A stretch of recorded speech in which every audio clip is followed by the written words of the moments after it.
Doesn't mean that Hillary would have been a good choice either. She was a terrible choice. She's a corrupt politician, one of the most unlikable people that's ever run for office. They were trying to get people to be supporting her just because she's a woman. This is going to be her history. Women, ladies, I stand with her. So there's all these women that have this blind allegiance towards this career politician, completely full of shit. She's been full of shit forever.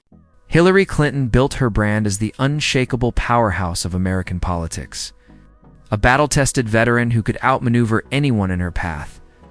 But Joe Rogan comes in swinging like a wrecking ball, showing zero patience for the carefully maintained legend. Every polished speech, every staged photo op, every calculated excuse gets torn apart, piece by piece. What remains is the uncomfortable truth of career stitched together through political gamesmanship, relentless self-preservation, and a long trail of controversies that shatter her so-called bulletproof image. You watch the conversation between James Comey. 110 emails in 52 email chains have been determined by the owning agency to contain classified information. When James Comey testified about what he did and what they found with the Hillary Clinton emails, and then her version of it. I did not email any classified material to anyone. There is no classified material. She's just a straight liar. She deleted 33. For decades, the former First Lady has perfected the art of presenting herself as the smartest person in any room. Even as she repeatedly lands at the center of America's messiest political scandals, Joe Rogan doesn't bother with subtlety, goes straight for the jugular, tears into the mythology Clinton has carefully built, dismantling her polished image brick by brick. What emerges beneath the layers of power suits, scripted speeches, and calculated smiles is a career fueled by raw ambition, deep entitlement, and a constant dance on the razor's edge of legality. But meanwhile, just a puppet of banks, and those people make shit piles of money from speeches, and there's major problems with the Clinton Foundation. It's not even around anymore. It's a dark, dark, dark legion. And meanwhile, she's doing all this Me Too talk. Her husband's a goddamn predator. Yeah. He's been a predator forever. Yeah. She said that Monica Lewinsky was a grown woman and it wasn't an abuse of power. Get the fuck out of here. How old is Monica? She was 20. He was the president. Yeah, 20 is... You're a kid. He was the president. There's no more powerful person on earth. If that's not an abuse of power, what is an abuse of power? You're banging someone who works for you and you run the world? I hope you're enjoying this video. Don't forget to subscribe to the channel and hit the bell icon for more. From the very beginning, Joe Rogan hones in on one brutal point. Hillary Clinton doesn't operate like a normal politician. She runs like a glitchy political machine. Upgraded, patched, and rebooted so many times, the system is clearly outdated.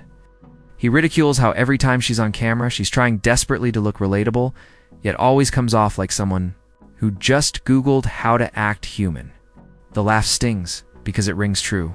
Whether she's sipping coffee in a small-town diner or stiffly dancing on a late-night show, nothing feels natural.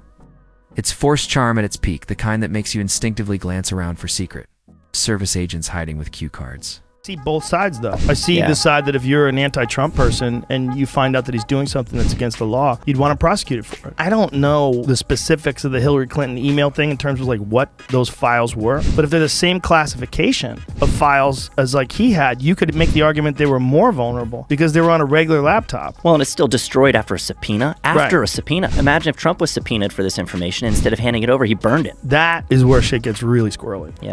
Rogan tears into Hillary Clinton's political record like he's overturning stones in a swamp, each flip revealing another controversy lurking underneath. From her time as Secretary of State, where her infamous "what difference does it make" line became a national meme, to the reckless email server debacle that even casual internet users mocked as amateur hour, All or nothing. Nothing escapes his scrutiny. He frames her as a politician who praises transparency in speeches, but treats public information like a top-secret file buried in a Chappaqua basement. And then comes Benghazi, the scandal that clings to her like a shadow at high noon. Rogan refuses to let it slide, hammering her evasive handling as the kind of political tap dance that destroys public trust in government. And when Hillary's asked about it, was that some sort of abuse of power? She's like, no, Monica Lewinsky was an adult. A president of the United States cannot have a consensual relationship with an intern. The power imbalance is too Who was great. an adult. But let me ask you this. Where's the investigation of the current incumbent, against whom numerous allegations have been made, and which he dismisses, denies, and ridicules? It's also like fucking president, so man. the only time there's an abuse of power is when children are involved? Yeah. Like, what the are you talking about? That is crazy. But Rogan doesn't just stick to the headline scandals. He digs into the smaller cracks that expose Hillary Clinton's core political DNA. He points to 2016 when her well-funded, meticulously planned campaign still lost to Donald Trump. Political outsider with no experience, but an unmatched ability to dominate media. Rogan mocks how her team poured millions into strategy, analytics, and targeted messaging, yet ignored the glaring truth voters in key states simply didn't like. Her, it wasn't just defeat. It was overconfidence crashing headfirst into reality. Best part was she was on NPR, and Terry Gross says, you used to be against gay marriage. Your husband passed DOMA, which made it a federal law that gay marriage won't be recognized by the federal government, and you changed your position. Like, how did that happen? Was it because Americans became... And Hillary's like, well, America changed their point of view. She goes, no, I understand Americans changed their point of view. What was your mental process? And she goes, no, Terry, you're saying that I changed my mind for political purposes. She starts yelling at her. You changed your mind. I have to say, I think you are being very persistent, but you are playing with my words. Joe Rogan doesn't give Hillary Clinton a moment's reprieve. He dives straight into her greatest hits of controversy. Starting with the infamous email server scandal, the one she tried to explain away with more contradictions than an April weather forecast. To Rogan, it wasn't just a harmless tech blunder. It was the political equivalent of leaving your front door wide open with a flashing neon sign that read sensitive information inside. He paints it as the sloppiest game of hide-and-seek imaginable. Only this time the seeker was the FBI. And Hillary thought she could win by deleting 30,000 emails conveniently labeled yoga and wedding plans. But Rogan doesn't stop there. He skewers her habit of deflecting blame whenever things go south, noting how, as Secretary of State, she racked up enough questionable decisions to fuel an entire Netflix docuseries. The Libya intervention? Rogan calls it a high-budget disaster film just without the popcorn. Hillary Clintons are the people that are like maybe disrespectful to the servers and you find out about it, they sent food back. The Democrat wall of support for Hillary Clinton's use of a private, unsecure server for official government emails and attachments. Yeah, I remember all of that. It's not the main guy, it's the support staff. Her party rallied to her defense. And to this day, it maintains she did nothing wrong. Of course. The main people are not the president. As if that woman has a scintilla of credibility on any issue related to national security. The main people are the people that are running Raytheon, the people that are running these gigantic companies. Hillary's role in the toppling of Gaddafi, capped by her infamous "we came, we saw, he died" laugh, becomes one of Rogan's favorite punching bags. To him, that wasn't diplomacy. It was more like a politician auditioning for a Bond villain, complete with a smirk that aged about as well as milk in the sun. And then, of course, there's Benghazi. Rogan zeroes in on the contradictions of a seasoned operator suddenly claiming ignorance when convenient, passing responsibility around like a game of hot potato. The optics of an attack on U.S. personnel under her watch, paired with her cold and dismissive responses, gave him endless comedic ammunition. Her handling didn't scream steady hand on the wheel. It looked more like a captain insisting the iceberg was just a minor inconvenience. But Rogan doesn't just hammer the scandals. He highlights her uncanny gift for awkwardness. There's the bizarre southern accent she'd dust off for certain. Audiences, as if voters wouldn't notice she sounded different in every zip code. And then there's her robotic campaign style, which Rogan skewers mercilessly. He likens her rallies to dull corporate training seminars, scripted lines, polite, clapping, and an atmosphere so lifeless it felt like people were there for the promise of free muffins at the hotel conference room. Infuriated when people that I knew that I was friends with were trying to tell me that Hillary Clinton was a good choice. And that's the same choice. I'm like, look, I don't know if she's murdered people, but I know that I worried that she's murdered people. That's a real. I really wonder. Like this Seth Rich shit. I know. First of all, just leave. You don't even need to go there. You know, there's so many other things. There's so many other things that. And then there's Hillary's trademark habit of playing both sides of every issue, like a chess player demanding credit for moving both black and white pieces.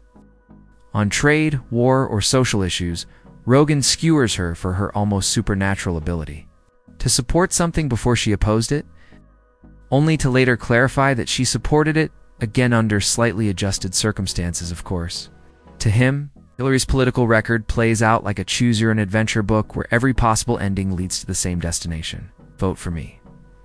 Rogan also unloads on her cozy relationship with Wall Street, dragging up those infamous paid speeches to big banks that she insisted were just conversations. He mocks the idea that a room full of billionaires shelled out 6 figures to hear her muse about yoga routines or gardening tips. Instead, he frames it as the ultimate political wink. Tell one story to the public, whisper another to the donors, and pray the two never end up at the same lunch table. And when her campaign collapsed, so did the Clinton Foundation's fundraising. Rogan notes how donations evaporated the moment she lost power, like the lights flipped on at a party and suddenly no one wanted to linger. The day of the election, I think they had some crazy odds of Hillary winning. It was like in the 90%. We watched it from the Comedy Store. We did a podcast from the Comedy Store called the End of the World podcast. What was most fascinating was the podcast was over and then we all went to the bar, and on the television, Jake Tapper was just seriously bummed out, talking about Trump winning all these different states. And Anderson, it is hard to think of a political comeback that is actually more significant than this one. I'm tempted to say Richard Nixon, but that really falls short. Hillary's attempts to win over younger voters get roasted without mercy. Rogan points to her infamous Packaman, go to the polls. The line is the exact moment millennials collectively decided they'd rather binge true crime documentaries than show up for her. To him, it was proof that cool can't be manufactured, especially when it's delivered by someone in a pantsuit worth more than a semester's tuition. Then there's her complicated relationship with feminism, a subject Rogan pokes at with surgical precision, while Hillary brands herself as a trailblazer for women. He questions whether her rise was fueled more by proximity to power than by shattering glass ceilings. He highlights how she floods the airwaves when coverage flatters her, but ducks into carefully curated interviews the second tough questions appear. To Rogan, it's the political version of a celebrity who insists they're just a private citizen, till it's time to sell a book or polish a legacy. Know for a fact. The Clinton Foundation, for instance. So, the Iraq War. I'm old enough, Joe, to remember when being for the Iraq War was a disqualifier in a Democratic primary. That's where I'm from. That's why she lost to Barack Obama the first goddamn time she ran. Right. And all of a sudden, we're supposed to. Now people like Joy Behar says that was a long time ago. Forget about it. Why don't you go tell that to a soldier's, to a mother who's got a dead soldier? Why don't you go tell them that? And naturally, Rogan has to take aim at Hillary's obsession with staying relevant. Even after 2 failed presidential runs, she seems incapable of stepping off the political stage, popping up in interviews, documentaries, and social media posts.